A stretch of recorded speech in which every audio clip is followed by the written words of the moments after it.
Hello. So I'm working on one of the vectors that I bought, one of the three that you saw.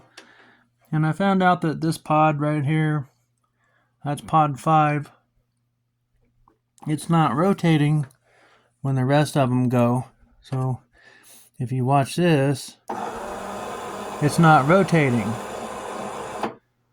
So you go to the little port on here that's specifically for that pod, and if you touch the outside ring of it, the rest of the rotators will rotate because they're all making contact, right?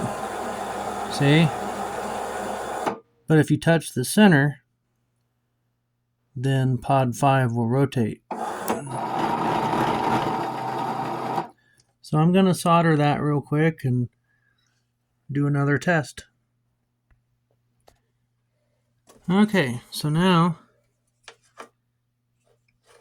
you can kind of see my solder job on there. So now when you touch the main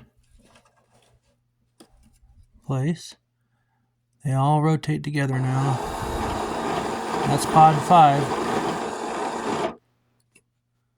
So we got that working. On to the next step. I'm getting closer with this bar.